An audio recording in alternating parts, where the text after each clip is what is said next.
Hi there, you're watching Nightline with me, Natasha Boost. The top stories. PM defends invitation to Trump, calls it platform to raise Palestine issue. And FAM to appeal against FIFA sanctions on heritage players for alleged document forgery.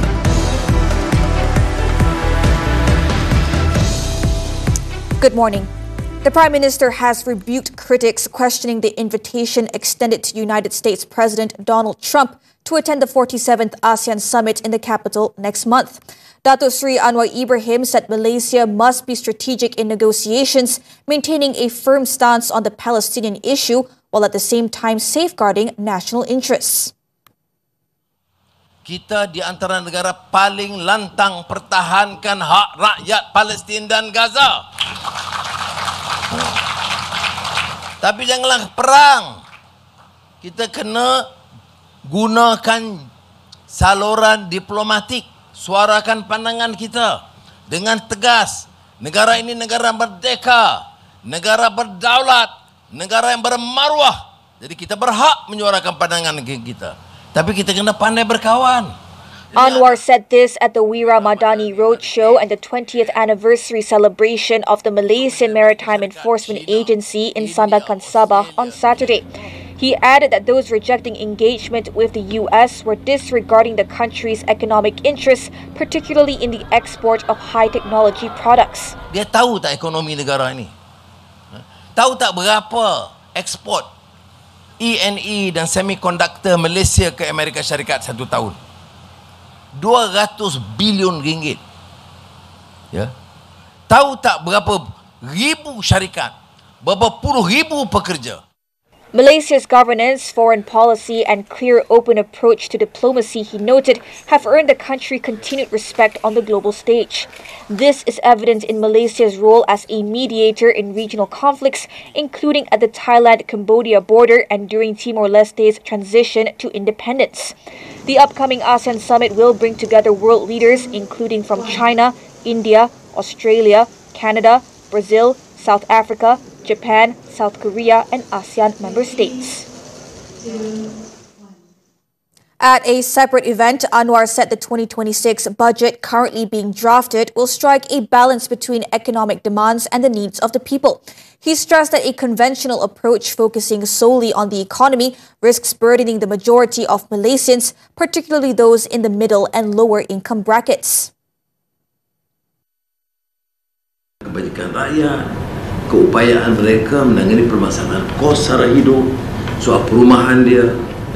Itu sebabnya mengapa dalam kebijaksanaan pimpinan menetapkan kebijakan ekonomi harus mengimbangi di antara apa yang disebutkan pure economic prescriptions dengan menyantuni kehendak rakyat. He added that the budget will also be tailored to the economic priorities of each state, rather than being decided solely at the federal level. The Prime Minister said this during a 2026 budget engagement session with tourism and manufacturing industry players in Malacca on Saturday.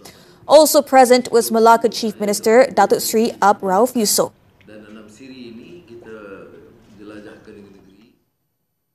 Meanwhile, Anwar has described Malacca as the foundation of Malaysia's history and the perfect stage for the launch of Visit Malaysia 2026. The Prime Minister stressed that Malacca is more than a tourist destination, but a living legacy of history and culture unmatched in the region. The uniqueness of Malacca. This is not a normal tourist destination. Malacca is unique in the Malay archipelago, with its history of the great Muslim Malay Sultanate of Malacca. The launch on Saturday evening was also held in conjunction with World Tourism Day 2025. The Prime Minister also urged Malaysians to safeguard the nation's heritage for future generations and highlighted Malaysia's greatest asset, its diversity. He said Malaysia's multiracial and multi-religious fabric must continue to be showcased with pride to the world.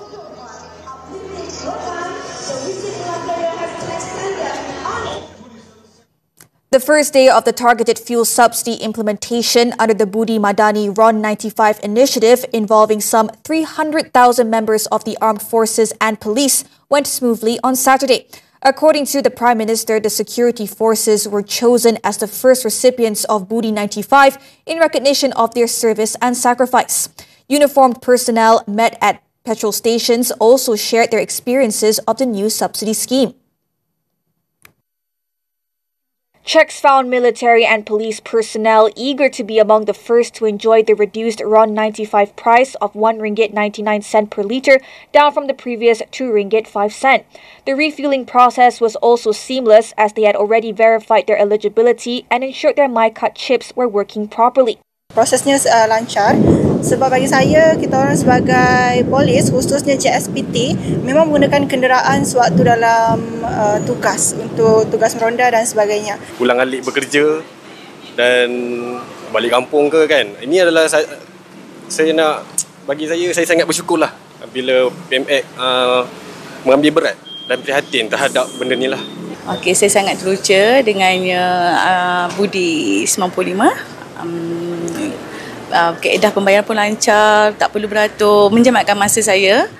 Petronas Head of Strategy and Sustainability, Harlina Pikri, assured that the purchase of RON 95 would proceed smoothly, not only on Saturday, but also on Sunday and next Tuesday.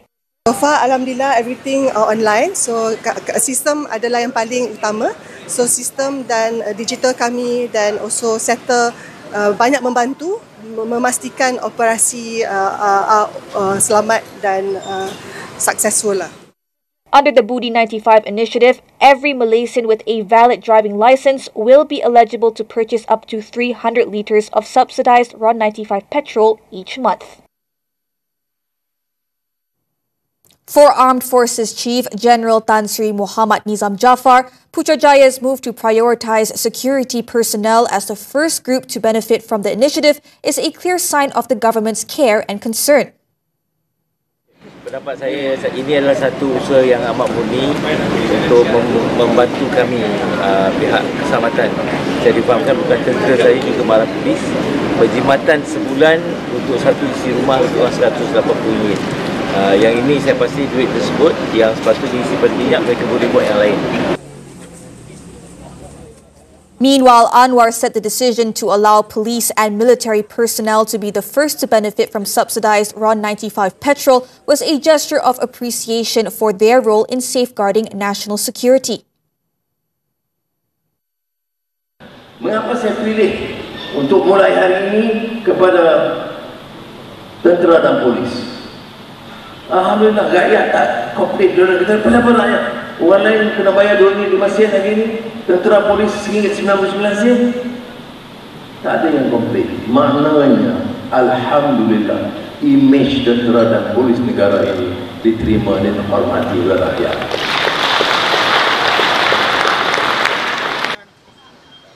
He stated that Malaysia is the only country in the world willing to take the step of lowering fuel prices for the benefit of its people, even amid uncertain economic conditions. On Sunday, more than 5 million recipients of the Sumbangan Tunai Rahmah will also benefit from the subsidy before it is extended to others on Tuesday.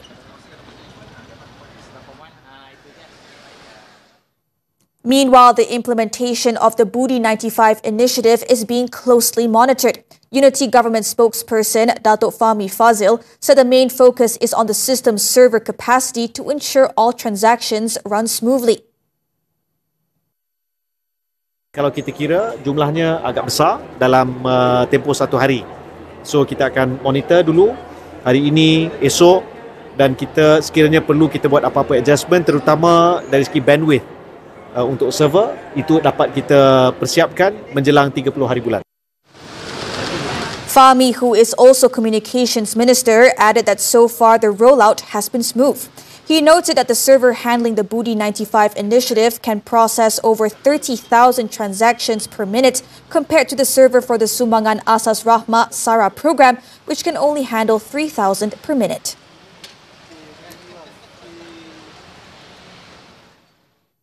The Football Association of Malaysia, FAM, has been given 10 days by FIFA to prove it did not violate the governing body's regulations following allegations of document falsification involving heritage players. FAM was fined 1.8 million ringgit, with 7 national players were suspended for 1 year following FIFA's disciplinary ruling over an official complaint concerning the eligibility of several players. FIFA alleged that FAM submitted falsified documents in the process of verifying eligibility, allowing heritage players to represent Malaysia's national team. The 7 players involved are Gabriel Palmero, Facundo Garces, Rodrigo Holgado, Imanol Machucha, Joao Figueiredo, John Irazabal, and Hector Hevel. 3 of them are from Argentina, 2 from Spain, and 1 each from the Netherlands and Brazil. All 7 were featured in 2 2027 AFC Asian Cup qualifying matches, including the game against Vietnam on June 10th, which triggered the complaint on their eligibility. In addition to action against FAM, FIFA's disciplinary committee also fined each player 10,560 ringgit and suspended them from all football activities for 12 months, effective immediately.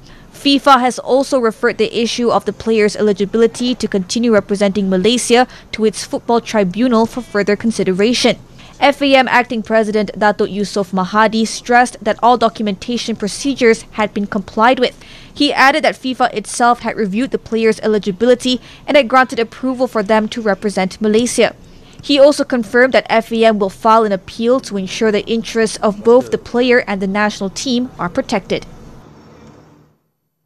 In a related development, Johor Regent Tunku Ismail Sultan Ibrahim, who is also the special advisor to the National Football Committee, voiced concerns over FIFA's sudden reversal, which came after the governing body had earlier approved the inclusion of heritage players in the Harimau Malaya national team. In a statement on social media, Tunku Ismail questioned FIFA's credibility, criticizing the organization for issuing sanctions without providing reasons. He noted that FIFA appeared to have been too quick to announce the alleged offences in the public domain, even while the appeals process had not yet been completed. He also shared a confirmation letter from the National Registration Department as evidence that the 7 heritage players had complied with all procedures to obtain Malaysian citizenship, making them eligible to represent the national team legitimately. He also expressed concern whether FIFA's actions were influenced by external parties and urged FAM to lodge an immediate appeal to stand resolute and not yield to those envious of how Malaysian football had progressed. Youth and Sports Minister Hannah Yeoh expressed sadness and anger over FIFA's bombshell decision against FAM and the country's heritage players. She emphasized, however, that the issue is far from resolved and that justice for the national players must be upheld. In a statement on social media, Yeoh said the FIFA suspensions extended beyond the 7 individuals and impacted the entire national team. She added that the current priority is for FAM to complete the legal and international appeal process with FIFA until it is fully concluded. All parties must also ensure this process is carried out with full integrity and transparency for the sake of Malaysia's good name. Yeoh said she shared the frustrations of Malaysian football fans, but called for patience and adherence to due process. She also reaffirmed her commitment to protecting the rights and welfare of every Malaysian athlete. Meanwhile, Home Minister Datuk Sri Saifuddin Nasution Ismail emphasized that every decision granting citizenship to the players was made in accordance with the law following a very thorough screening process. He therefore rejected any claims suggesting that the process could be manipulated.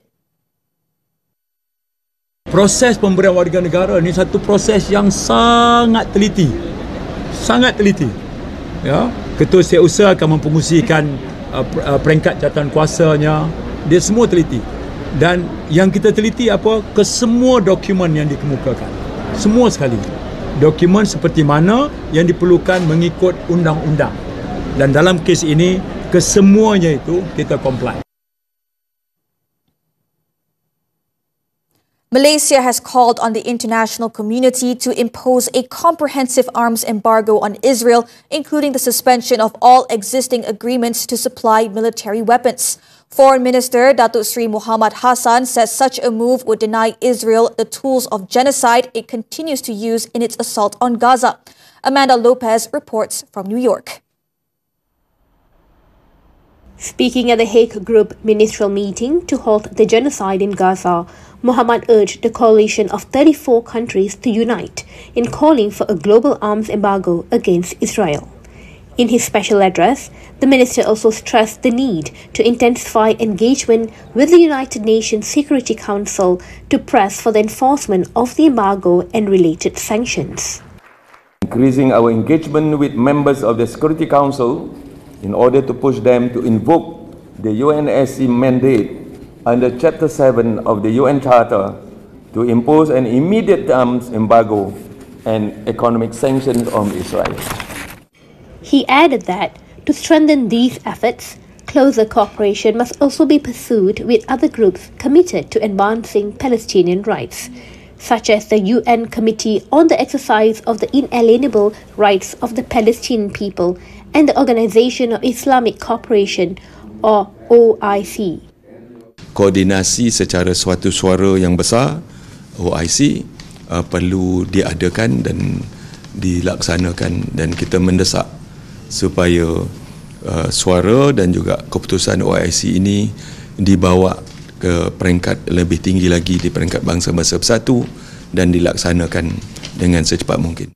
Malaysia also urged the international community to take note of reports alleging the involvement of certain multinational corporations in enabling Israel's illegal occupation of Palestinian land.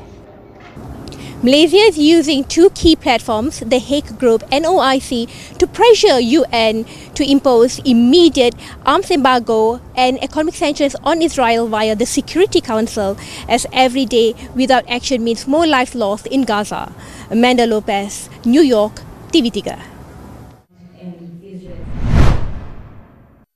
Meanwhile, speaking to the Malaysian media, Muhammad shared that Malaysia's leadership and role as ASEAN chair has been recognized by the UN. He said that during a closed-door meeting, UN Secretary-General Antonio Guterres praised Malaysia's efforts in addressing the Gaza crisis. Setiausaha Agung akan memberikan sokongan dalam apa jua bentuk yang diperlukan oleh Malaysia, oleh ASEAN, untuk kita sama-sama pastikan supaya isu Gaza ini dapat diselaraskan dan pada akhirnya nanti akan dapat tertubuhnya sebuah negara Palestin yang merdeka, insyaAllah. Guterres, who described the Palestinian issue as going beyond humanitarian limits, also expressed appreciation for Malaysia's firm stance and the strong statements made by Prime Minister Datuk Sri Anwar Ibrahim in championing the cause on the international stage. The UN chief also confirmed his attendance at the 47th ASEAN Summit, scheduled to be held in Kuala Lumpur next month. Despite facing pressure, the Global Sumut Flotilla humanitarian convoy, which includes 34 Malaysian volunteers, remains determined to continue its voyage to Gaza. At present, the vessels are still in Greek waters to resolve several technical issues and have yet to enter the yellow zone. Sumut Nusantara Command Center Director General Datuk Sani Arabi Abdul Alim Arabi confirmed that all Malaysian volunteers are safe and healthy. He urged families of participants and the public to remain strong and not to be swayed by the subtle attempts aimed at weakening the international solidarity movement. He also noted that no drone activity was reported on Friday, with the last incident being a strike involving 15 drones on September 22nd. Meanwhile, a technical team is working on immediate repairs to the family Madeira vessel along with several other ships. Sani added that no boats have withdrawn from the mission so far. Malaysia is turning the page on paper invoices as e-invoicing takes center stage in the nation's digital transformation. Inland Revenue Board Chief Executive Officer Dato Abu Tariq Jamaluddin said there is a pressing need to move from paper-based invoicing to a more standardized and structured digital system. The goal is to modernize and transform not only the tax system but also the business system. We know there's a change from paper invoice to real-time digital system that helps not only businesses but also the tax authority. great to be here. Abu Tariq said this while appearing as a guest on TV3's flagship business and financial talk show Money Matters, which aired on Saturday. He added that Malaysia had also studied various international models before adopting the Continuous Transaction Control or CTC e-invoicing system, under which invoices must first be validated by the tax authority.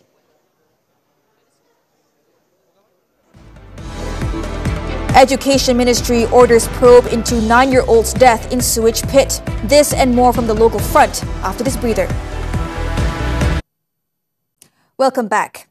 In Negeri Sembilan, the Education Ministry has ordered the State Education Department to probe the death of a 9-year-old pupil who fell into a sewage pit at a school in Lenggeng, Nilai on Saturday.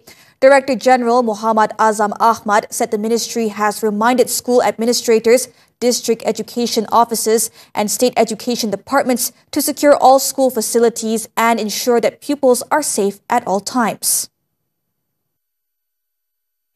In a statement, Muhammad Azam said the ministry viewed the incident as deeply regrettable and conveyed its condolences to the victim's family. He said the ministry prioritizes the safety and well-being of everyone in educational institutions and warned that strict action will be taken against any failure to comply with standard operating procedures.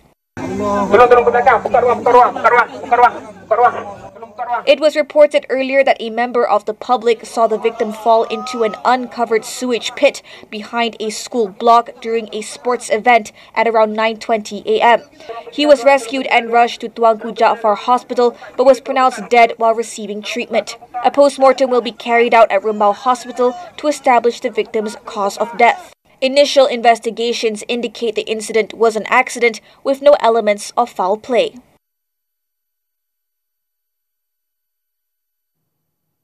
A 1-year-old baby was killed in a 4-vehicle crash at the Bukit Kajang Toll Plaza in Selangor on Saturday. The 11 a.m. incident involved a car, 2 sport utility vehicles and a 3-ton lorry, leaving 8 others injured. Ini terbang ni, meninggal budak baby tu. According to witnesses, the lorry carrying scrap materials is believed to have lost control after a tire burst and its brakes failed. It then rammed into the 3 vehicles at the toll plaza. The baby boy was trapped under one of the SUVs and pronounced dead at the scene, while a man also trapped beneath the same vehicle was successfully rescued by firefighters. The injured victims were taken to hospital for treatment. The case is being investigated under the Road Transport Act.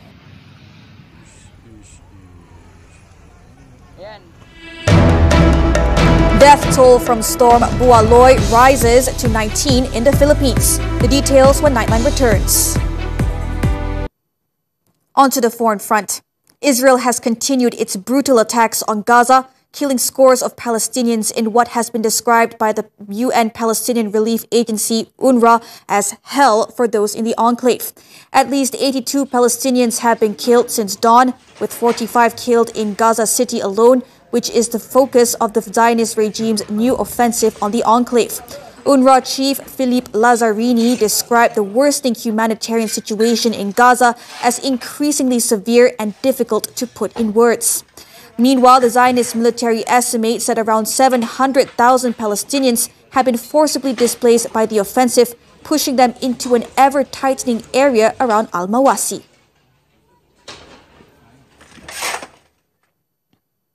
The death toll in the Philippines' tropical storm Bualetin climbed to 19 on Saturday as over 2 million people have been affected across different regions.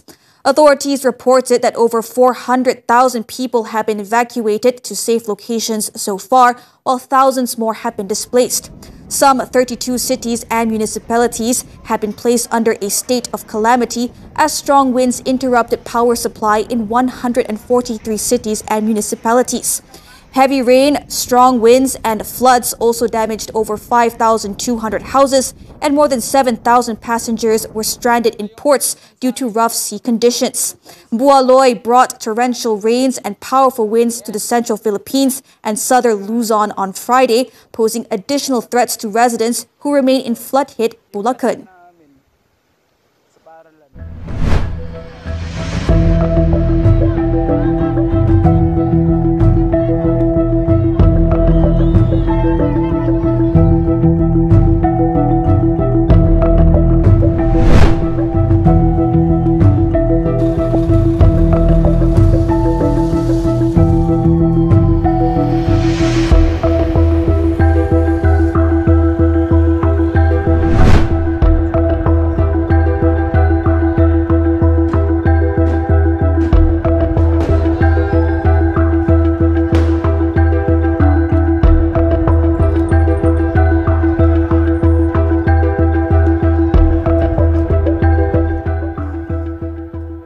On to sports now. Football and the 2025 Sultan of Selangor's Cup. Selangor continued their dominance in the historic rivalry, lifting their fourth consecutive crown after a hard-fought 2-1 victory over Singapore on Saturday night.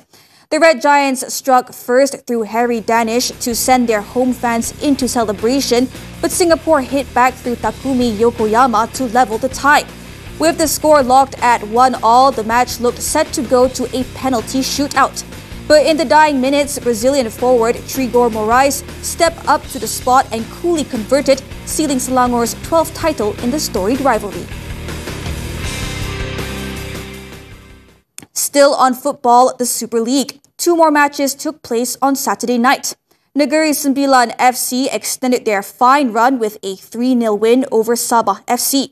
At the Kuala Lumpur Football Stadium, KL City substitute Paulo Josue struck the winner to secure a 1-0 victory over Terengganu FC, stretching their unbeaten run to 6 games.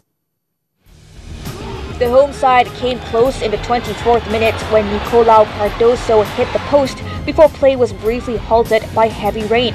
Terengganu then wasted their chance to go ahead with Pareka's penalty saved by Quincy Camarad. In the second half, the KL City keeper pulled off another fine stop to deny Azam Azmi before Josue won and converted a penalty in the 78th minute to seal the points.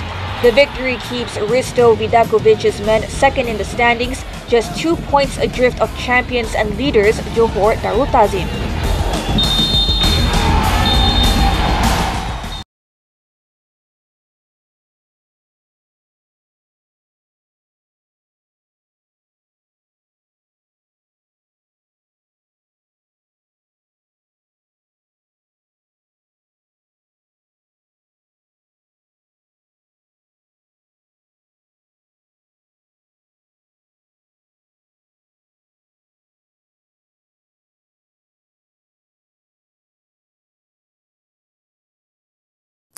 And that concludes Nightline this time around. Before we leave, here's a look at the world's largest aircraft carrier, the USS Gerald R. Ford, taking part in the NATO Neptune Strike 23-3 exercise in the North Sea. With that, I'm Natasha Buse. Thank you for watching and stay safe.